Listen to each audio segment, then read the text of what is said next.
Arsenal 2, Fulham 2. The first game that Arsenal is not going to hit to register maximum points this season. Very much disappointing to the Arsenal players because they first got behind through Andreas Pereira as they considered the first goal in the first minute. That is it. Then, in the 70th minute, Arsenal equalized through a penalty where Fabio Vieira was brought down. Now, for the penalty case, it's all about Arsenal. You don't know why, but it's obviously the second time in 3 games that Arsenal is getting a penalty. And maybe we thought that it was going to be hard for VAR to be issuing out penalties, but it looks like they're going to be giving out penalties more and more and more, because even United had a penalty in its game and a red card in its game too, and Arsenal really had the right card into its game. Then Edin Ketia gave Arsenal the lead in the 72nd minute, and Paulinho equalized the game in the 87th minute, and Calvin Bassey was red carded in the 83rd minute. That's how the game of football really went down at the Emirates Stadium. A game that all thought was going to be easy has resulted into a very hard one, because we saw to it that maybe Arsenal would put in a shift to obviously go ahead and obviously win this one, but it never went all as planned. But to me, my understanding is simple, that Arsenal and Arteta need to obviously get these over out of the way. You know, to me it doesn't sound very well. I don't know, most of it might sound very well, but to me it doesn't sound very well, because keeping a clean sheet away from home, keeping very many clean sheets away from home, and not keeping clean sheets at home, that is really very, very, very unexplainable to me, and I don't understand it, because I think it should have been an easy way to obviously keep a clean sheet at home than keeping it away from home, because you ask yourself, what is the cause of all this? You know, the first goal, the way they considered it, the second goal, obviously the defending was poor for both goals, and you cannot go out there and really brag that obviously Arteta put in a very brilliant display. But it goes back to Mikel Arteta on what he has to do to obviously take Arsenal to the best level. On Sunday, as they're hosting Manchester United, I think he needs to obviously do better. That's why I always call in for Arteta to put Thomas Partey into the central midfield alongside Declan Rice, because you just need that strong midfield. You just need it. Let no one lie to you that you don't need that strong midfield, but you need it left, right, and center to do you the job. Thomas Partey is a better central midfielder, but he was not born here to be given a chance. But to me, I would like to really hail Edin Ketia. He got Arsenal the lead in the 72nd, is it 75th minute, right? And Arsenal was celebrating. 3 games, 2 goals, and 1 assist. Remember, all this comes when Arsenal is just going to have to sell Balogun to Monaco. So that shows you that there is some huge hope in Edin Ketia, and maybe Arteta is here to prove us wrong that Edin Ketia is better than Ferran Balogun. That is it. I think he's just trying to prove to us that Edin Ketia is better than Ferran Balogun, because however good Balogun is going to have to perform in the French League 1, Arteta has not gone ahead to give him a chance to obviously lead the line of Arsenal in any game. So for Edin Ketia, it's really great to see that has gone ahead to obviously put in the shift that everyone really loves, and we anticipate that he's going to put in more and more and more. Bukayo Saka coming in through scoring a penalty. It's one of those that you really had to obviously gate, because Fabio Vieira was really brought down towards the byline.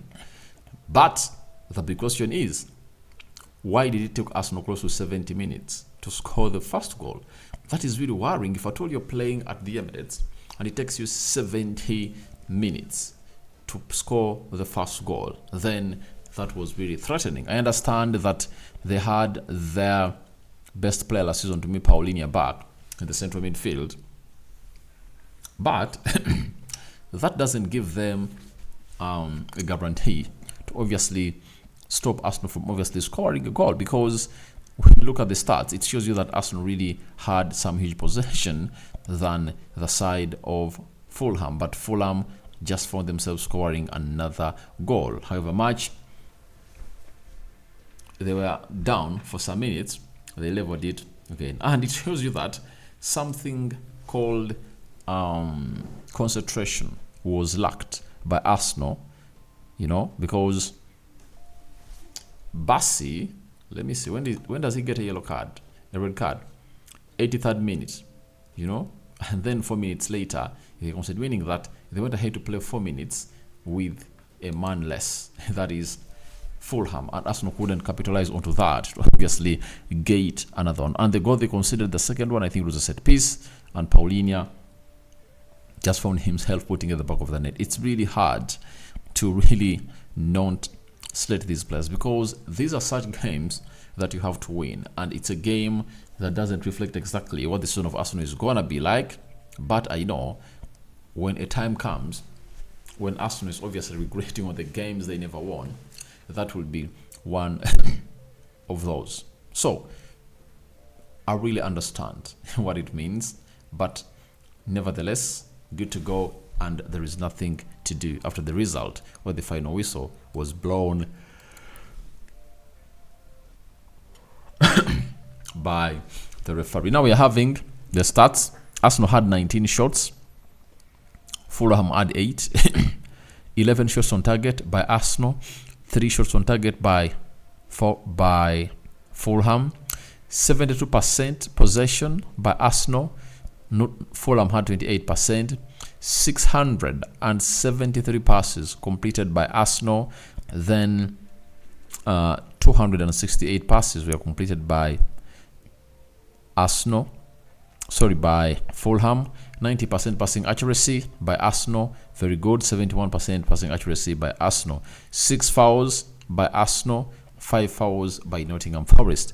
0 yellow cards to Arsenal and 4 yellow cards to Fulham. Some good discipline on the field of play today, and that goes to be praised for the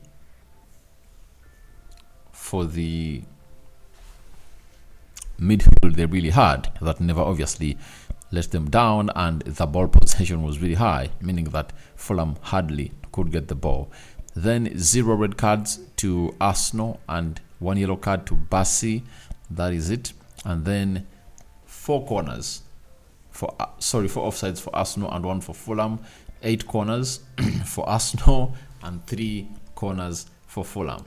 That is it. And that's how the stats really went down at the Stadium of Emirates. So Arsenal have gone ahead to obviously lose their first 2 points in the game, in the season, and they're now having 7. When you look at Arsenal last season, they went ahead to draw to Southampton, draw to Brentford and Newcastle. 3 draws at home. Then they lost to Brighton, and they lost to Brighton and Man City. So now it takes us back to a very huge question, that will Arsenal find means of obviously taking it to the next level, of obviously continuing to score these goals after goals, goal in, goal out? That is it. So to my understanding, it's one of those statements that Arteta needs to obviously rectify after Arsenal put up such a performance, because they're having 7. If Man City win tomorrow, they're going to be 2 points ahead of Arsenal. You might say that those two are really little, but if Arsenal failed to really lift the trophy when they were leading Man City by some good points, do you think they are going to obviously fight for the trophy if at all Man City starts to put up a gap ahead of them? And City are trying to sign in players. Doku is in, then Matthias Nunes is another one coming in through to obviously help Arsenal do the needful. So if Man City do the needful, if all those players get into the round of it, do the chemistry, as Kevin De Bruyne returns after Christmas, then that will be something hard to obviously be even talked about onto this beautiful channel of ours. So Arsenal are really one of those teams that had 100% record, but they've gone ahead to really drop some points, and 2 goals being considered at home, that's not nice. It's not nice, but nevertheless we continue to obviously take it to the next level. Now when you look at West Ham is on top of the table, 3 games 7 points. Tottenham Hotspur 3 games 7 points. Arsenal is third, 3 games 7 points. Brighton 3 games 6 points. Man City 2 games 6 points. Man United 3 games 6 points. Brentford 3 games 5 points. Liverpool 2 games 4 points. They are playing Newcastle tomorrow. And Brentford 3 games 5 points. Liverpool 2 points 4 points. So we'll wait and see how that's going to pan out tomorrow as the fixtures really continue, as Man City plays Sheffield, Newcastle plays Liverpool, and Aston Villa is hosting which team? Is it Burnley? So guys, thank you for watching through. Tell me your thoughts about Arsenal 2, Fulham 2 in the comment section below. I sign out for now. See you later, and I cover you all in the precious blood of Jesus Christ. May the living to God bless you abundantly.